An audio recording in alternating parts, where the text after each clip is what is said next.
মন থেকে অন্যের ভালো চান, কারো প্রতি কোনো বিদ্বেষ রাখবেন না। দেখবেন ভেতর থেকে কত ভালো লাগা কাজ করবে। সংক্ষিপ্ত এই জীবনে চাওয়ার কিছুই নেই। যা চাওয়ার অনেকের ভাগ্যে তা থাকে না।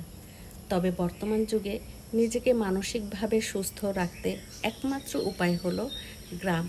গ্রামের পরিবেশে নিজেকে মানিয়ে নেওয়া, গ্রামের ফ্রেশ ফলমূল শাকসবজি খাওয়া এবং গ্রামের ফ্রেশ অক্সিজেন গ্রহণ করা। এতে করে নিজে এবং পরিবারের সবাইকে সুস্থভাবে বেঁচে থাকতে সাহায্য করবে। এতে করে হয়তো অনেকেই অনেক কথা বলবে, আগে শহর ভালো লাগতো, এখন গ্রাম ভালো লাগে। হ্যাঁ, আগে শহর ভালো লাগতো, এখন গ্রাম ভালো লাগার অনেক কারণ আছে। কারণ আমরা এখন শহরের যান্ত্রিক পরিবেশটাকে মনে হয় দূষিত পরিবেশ, আর গ্রামের ফ্রেশ আবহাওয়াটা মনে হয় একদম ফ্রেশ টাটকা এবং মনটাকে সুস্থ এবং ভালো রাখতে সাহায্য করে। আসসালামু আলাইকুম, আশা করি সবাই ভালো আছেন।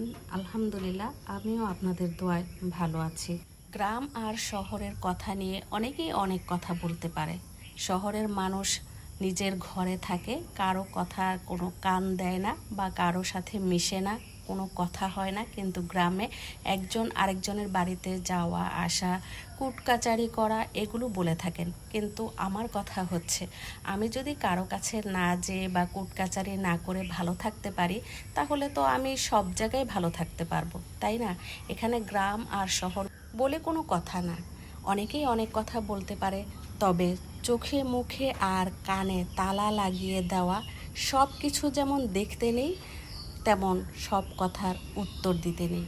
নিজের এবং পরিবারের মানসিক শান্তিই হচ্ছে নিজের কাছে। যাই হোক, অনেক কথা বলে ফেললাম, এবার আসি নিজের কাজ নিয়ে। নিজের রান্না বান্না বা গ্রামে এসে নতুন সংসার পাতার যে অবস্থা, তা আপনাদের সাথে শেয়ার করি। এই যে দেখতে পাচ্ছেন, ঢাকা থেকে আমি সব কিছুই নিয়ে আসছি।